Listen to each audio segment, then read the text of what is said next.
Yo, what is going on YouTube? I am Germ here. Today we have some very, very big news to talk about coming out of the LCS. Yesterday we talked about the story or the prediction, rumor, report, whatever that was dropped from Travis Gafford talking about how he heard or thinks or believes that CoreJJ and Bjergsen did not play well together, had different viewpoints about the game. I think somebody commented on the video I made yesterday and said that Core said on stream recently that the team actually had 5 different viewpoints. Like every single player had a different way they wanted to play the game, and none of them came together at all. So from what Travis was saying, that hey, Bjergsen and CoreJJ are not going to be on the same team next year. It doesn't seem like they want to play together in the future, which is kind of crazy because the reason that, or a big reason why Bjergsen came to Team Liquid in the first place was to play with CoreJJ. You know, that was what we heard. You remember the offseason, it was like, oh, Bjergsen has one guy on his mind that he wants to play with. Like, TSM needs to get CoreJJ, or Bjergsen's going to Team Liquid to play with CoreJJ. And that was the whole thing.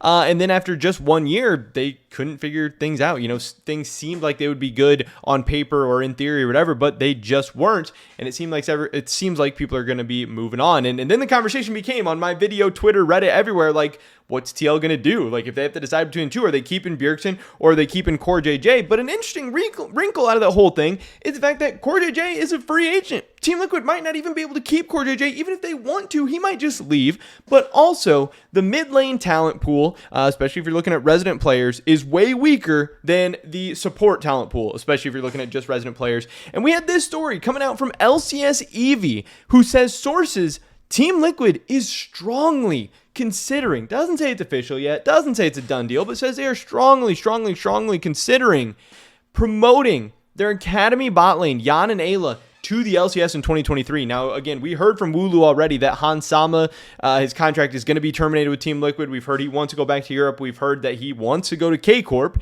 So they need an AD carry.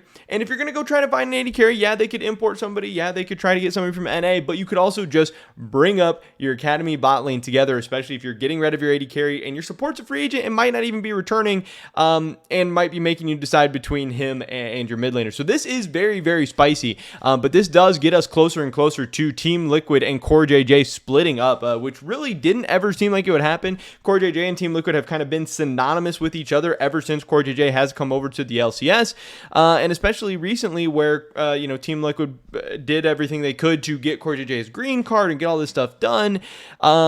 But again, I've been saying the whole year, it has been interesting that CoreJJ and Team Liquid did not ever agree on a contract extension or anything like that. So it always made me wonder what the heck is going on here. Is CoreJJ considering retirement, or is he going to go to another LCS team? Now, some people are saying, hey, he's probably going to consider retirement. He's going to lean towards it. And I get it. He's had a long storied career. He's won a world title. You know, he has nothing else left to prove at this point. But also, why would he have gone through all the craziness and the stress and the pressure of getting his green card and the crunch time and all that if he was just going to retire after one split or a split and a half or whatever of having his green card?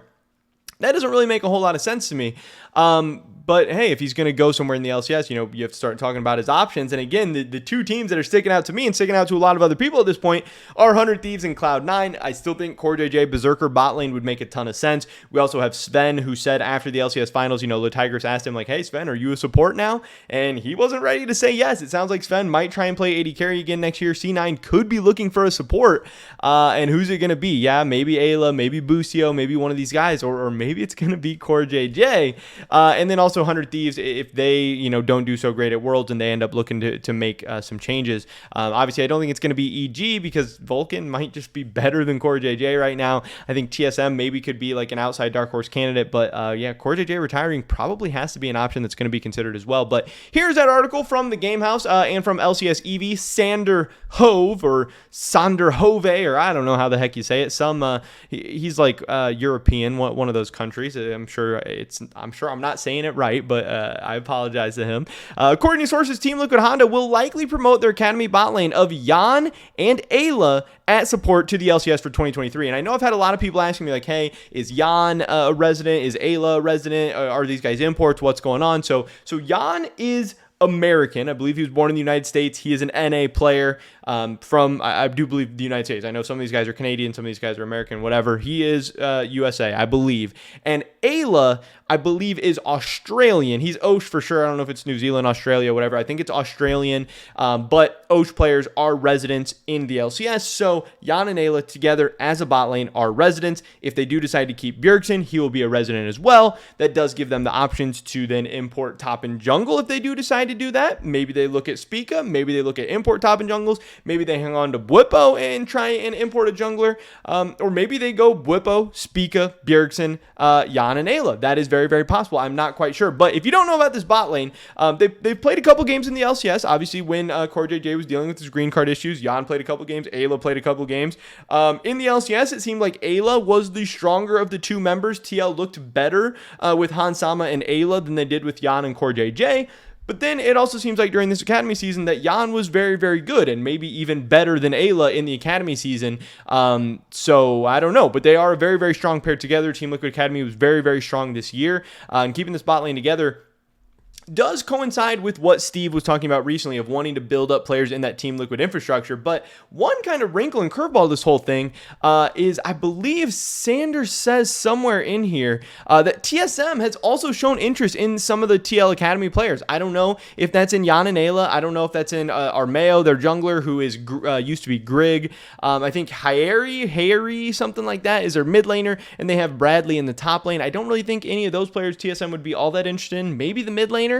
But I think maybe they'd be interested in Jan or Ayla as well. Probably Jan, since they already have Chime at support. But that'll be a little interesting to watch out because I think the Team Liquid Academy players are all free agents. So I don't think they have to come back to TL. Now, hey, if TL's offering them a starting spot in the LCS, especially to play together, especially with potentially Bjergsen and Bwipo and some other very, very good jungler, whether it's Santorin, Spica, or anyone else, I think Jan and Ayla would probably take that opportunity. I think they'd probably take that chance, but it also might depend on the money, the dollar amounts, all of that stuff as well, and what the overall rosters are going to look like, because I still wonder, does Bjergsen want to play with an Academy bot lane? Is Bjergsen looking for a certain level of team? Is Bjergsen going to look at retiring? I don't know for sure, but again, from what we're hearing so far, a lot of signs are pointing towards CoreJJ being out of Team Liquid, whether that's going to the LCS retirement or whatever. But this is a really, really big story coming from LCS EV. I don't know. Times are crazy. Like I said, I don't think a lot of people thought we were ever going to see CoreJJ on a team that was not Team Liquid. But hey, they haven't gotten out of groups at Worlds. They haven't won a title in a couple of years now. This year, they didn't even make it to Worlds. So times are changing. CoreJJ, not the MVP candidate that he once was, not even the best support in the LCS this year. So yes, while it does seem crazy to potentially make a change there, and maybe CoreJJ goes on to some other team like C9 or 100 Thieves or whatever, and ends up being really, really good and haunting Team Liquid. But again, when you see the success of a bunch of other young players like Berserker, like Jojo Pune, like Danny around the LCS, and even you look at the LEC and the success of some younger, more inexperienced players like Targamas for G2 or guys like that, you got to think TL wants some of that. They want to take some chances on some of these players, and Jan and Ayla seem like pretty good players to take that chance on. Again, nothing is confirmed yet, but they are strongly considering promoting this duo up to their LCS team next year, which is a very, very spicy story, and that could add CoreJJ onto the list of players that are going to be looking for a new home, and it's going to be fun to track that throughout the rest of the offseason. But that's pretty much everybody's video today, guys. Let me drop a like if you did enjoy it. I would appreciate that so much. Leave a comment down below letting me know if you think TL's making the right call, bad call, good call, whatever, or where you think CoreJJ is going to end up in 2023. I'd love to hear your guys' thoughts and opinions. Subscribe, stay up to date on all my latest content. Hopefully catch you guys in the next one, but until then, peace.